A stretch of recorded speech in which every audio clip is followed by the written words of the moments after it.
Hello, very good afternoon and welcome to KTN Business Today. It is the 19th day of the month and we are focusing on matters to do with construction this afternoon. I'll be speaking to the chairman of the National Building Inspectorate, who is joining us here in studio in a short while, and that is Moses Kiambu, who will be speaking to us on the issues around the construction business and what are some of the actions that have been taken on rogue developers in the country. Over and above that, we will be putting out our Twitter poll question to you, and we're asking you, do you think investments in family business brings back a worthy return? Do you think investments in family business bring back a worthy return? That is our Twitter poll question, and we look forward to hearing from you on what you think of this particular issue, which we will be visiting in the second part of the program. I'll be speaking to some interesting entrepreneurs who are joining us in a short while. But first, let's take you to Eldoret, where we do know that one of the key issues that continues to plague the country is the matter of manufacturing, and that is one of the key issues that comes up. And the Moi Teaching and Referral Hospital has announced plans to commence local manufacturing of drugs and medical equipment in a bid to cut down on huge costs of healthcare provision. The Chief Executive Officer, Dr. Wilson Arwasa, says importation of medical drugs and equipment is expensive and directly translates to high prices of drugs and services in local hospitals. Arwasa, who was speaking during the 7th graduation ceremony at the MTRH College of Health Professionals, pointed at Neosoft Medical, a multinational manufacturer of equipment, as one of the firms they are planning to engage to address issues of high cost of drugs. First of all, as a country, we must invest in healthcare infrastructure and equip our hospitals to the best that is possible. Once we do that with the necessary human resource, which we are training, with the necessary attitudes and aptitudes to work with good customer care, and we are also going to start manufacturing our own medical equipment in partnership with the best, the biggest manufacturers in the world, and manufacture medicines right here in Kenya to make the cost of healthcare come down and allow for that universal health coverage.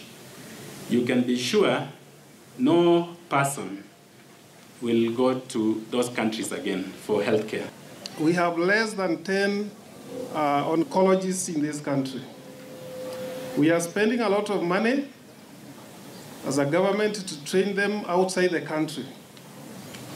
We have a few that are training in South Africa, a few in Egypt, Zimbabwe, and also Tanzania.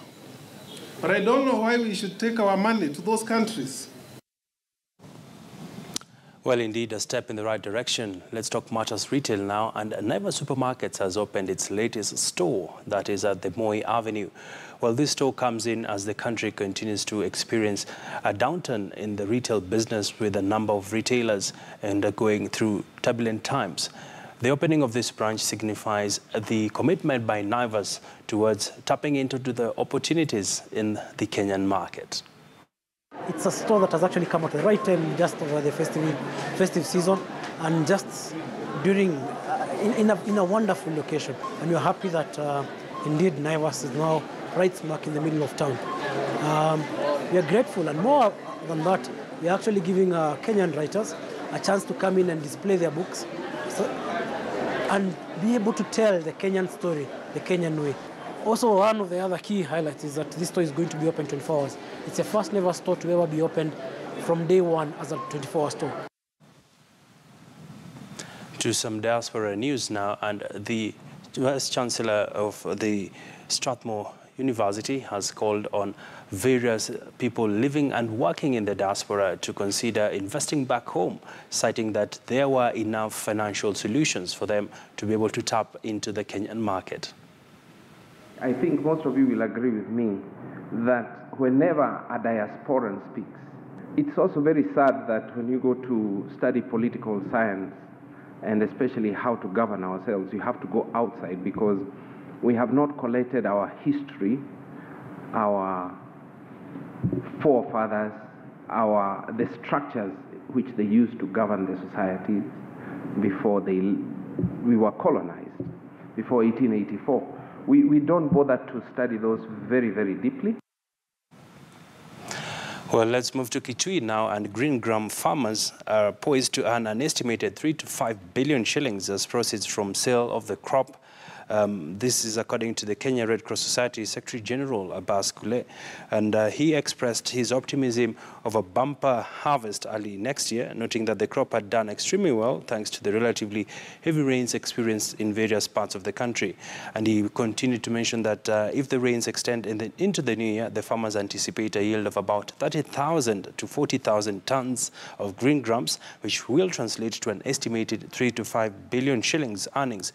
He spoke when he joined Governor Charity Ngilu in touring green gram farms in Kavisuni and Miambani areas within Kitui Rural and Kitui Central sub-counties.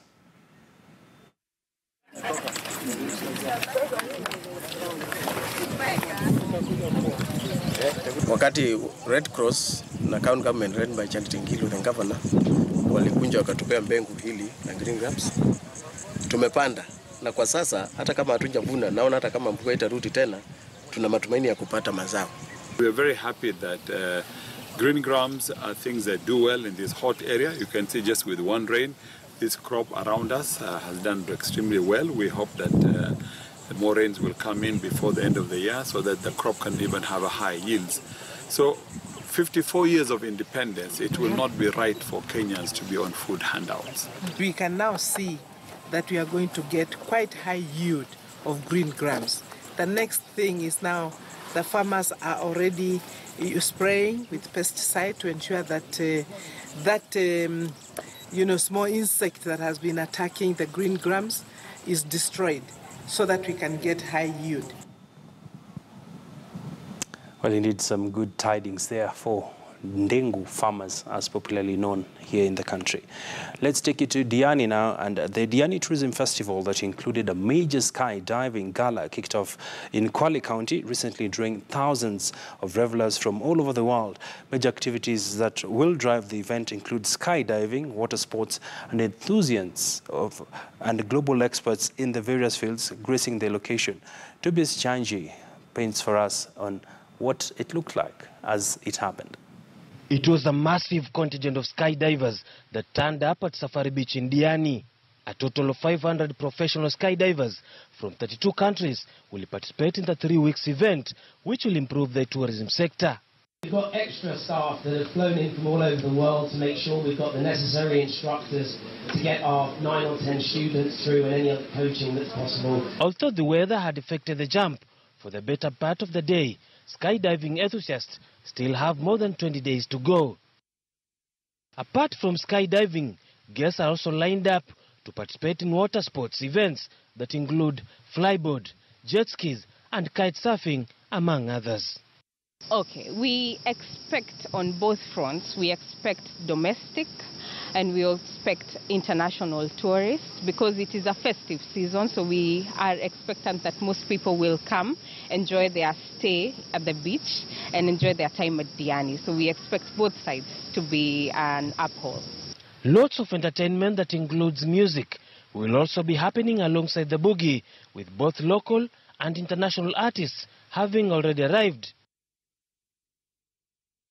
The event has been lauded by Kwale County government officials who say that locals are bound to benefit a great deal. We want to make sure that this event become calendar event in subsequent years. So then every other person can know this particular date I am going to Diani for skydiving. So then we can pull in traffic to Diani from all over. Tobias Chanji, KTN News, Kwale County.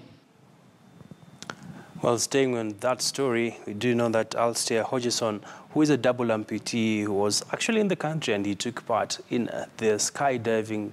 And let's take a look at what went down there.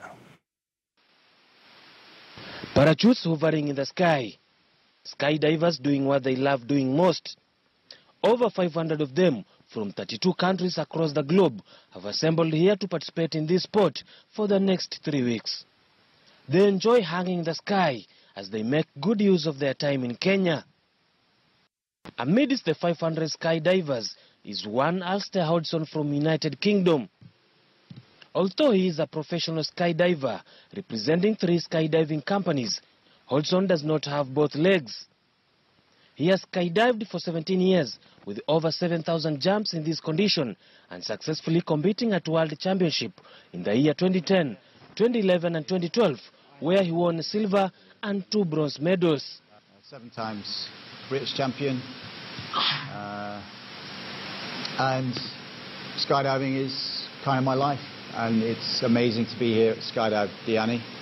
Beautiful place to jump with lots of wonderful people. It's a fantastic thing that Gary's done getting this drop zone put together. Really amazing. Hodgson is a former British soldier who was injured in Northern Ireland. His survival was all but luck, as he vividly explains.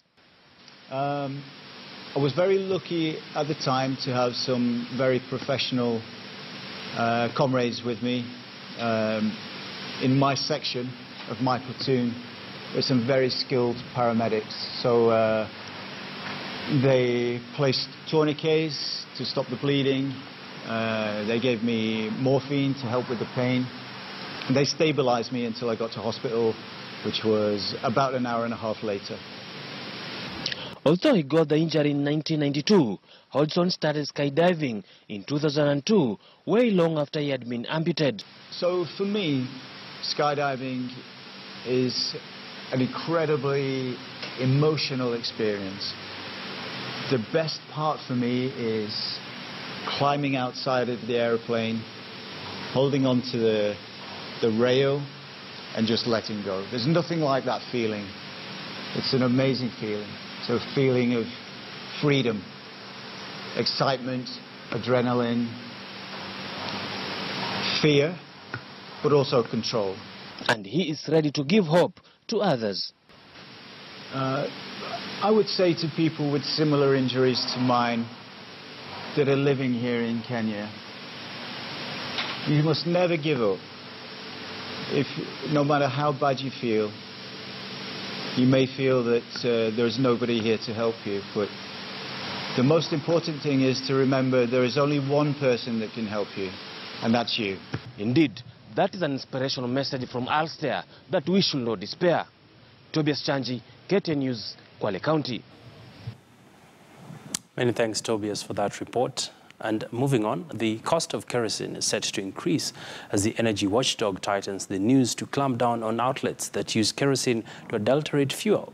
The Energy and Regulatory Commission Director General Pavel Oimeke notes that fuel adulteration was rife and it needed to end up in a lasting solution. Here's more.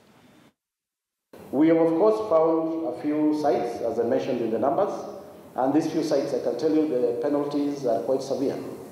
We work closely with the Kenya Revenue Authority, and those who are found to have done the malpractice are actually fined heavily in millions of shillings, and we even suspend their licenses.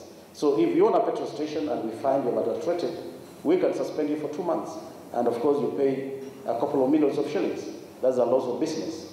The other thing I just want to mention is that we are improving our regulations. We try to make them more smarter. And the one thing we are going to do is to ensure that once you load your tanker, we are going to have an ability to track that tanker to ensure that you don't divert to those dens that you mentioned. The dens are all over the country. We can't say specifically that they are in Nairobi, is all over. But of course, the most rampant areas is the western part of Kenya, where we have a lot of adulteration. We have the Energy Bill 2015. When this Energy Bill was crafted, we have seen the issue of penalties that you are mentioning. The current Energy Act provides for a maximum penalty of 1 million, which we feel it's a bit low.